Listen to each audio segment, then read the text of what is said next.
sudah mengetahui harapan-harapan dari negara Timur Tengah tersebut, bagaimana menghadapi Israel, bagaimana menghadapi Amerika Serikat, dan juga mencegah terjadinya konflik-konflik akibat penyelesaian yang tidak diselesaikan. Dalam lawatan ke Amerika Serikat, Presiden Prabowo akan berpidato dalam sesi debat umum pada sidang ke-80 Majelis Umum PBB. Prabowo juga dijadwalkan melakukan pertemuan bilateral dengan sejumlah pemimpin dunia. Kehadiran Prabowo ini, saudara, menegaskan komitmen Indonesia untuk terus berkontribusi aktif dalam upaya menjaga perdamaian, memperkuat kerjasama global, serta memperjuangkan kepentingan nasional di tingkat dunia.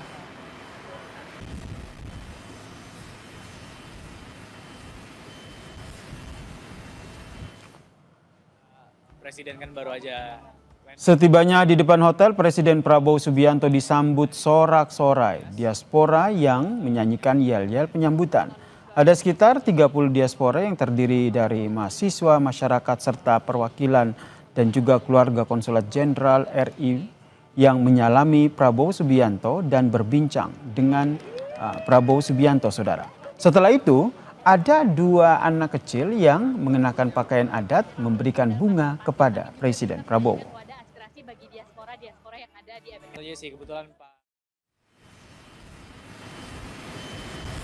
Setelah 10 tahun absen, Presiden RI akhirnya akan hadir langsung di sidang Majelis Umum PBB ke-80 di New York, Amerika Serikat. Tak hanya hadir, namun Presiden Prabowo juga akan berpidato sebagai pembicara. Menteri Luar Negeri Sugiono mengatakan, dalam sidang Majelis Umum itu, Prabowo akan diberikan kesempatan sebagai pembicara ketiga setelah Presiden Brazil dan Presiden Amerika Serikat Donald Trump. Umum Perserikatan Bangsa-Bangsa yang ke-80 menghadiri beberapa agenda, utamanya nanti ada agenda tentang Peace State Solution pada tanggal 22 September yang kemudian akan dilanjutkan dengan acara pembukaan dan debat pada sidang umum tanggal 23 September. Beliau mendapatkan urutan berbicara yang ketiga setelah Brazil dan Amerika Serikat. Pakar Hubungan Internasional dari Universitas Padjadjaran Teguh Reza Shah menyebut kesempatan Presiden Prabowo Subianto untuk berpidato di Majelis Umum PBB merupakan panggung emas bagi Indonesia. Teguh berharap salah satu isu yang diangkat Prabowo dalam pidato nanti adalah soal konflik kemanusiaan di Gaza, Palestina.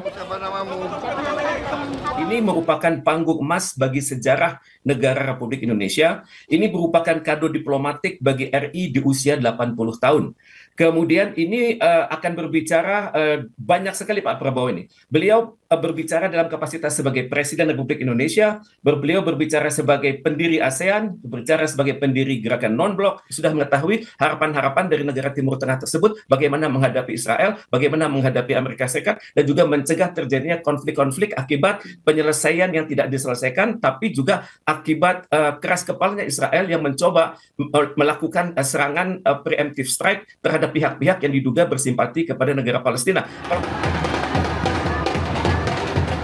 Sebelumnya, Menteri Luar Negeri RI juga sempat mengatakan, selain berbicara soal perdamaian dunia dan isu global Palestina, Presiden juga akan mengangkat isu penyerangan terhadap Qatar, reformasi multilateralisme, dan peran negara-negara di Global South. Presiden juga akan mengenalkan Astacita ke panggung dunia.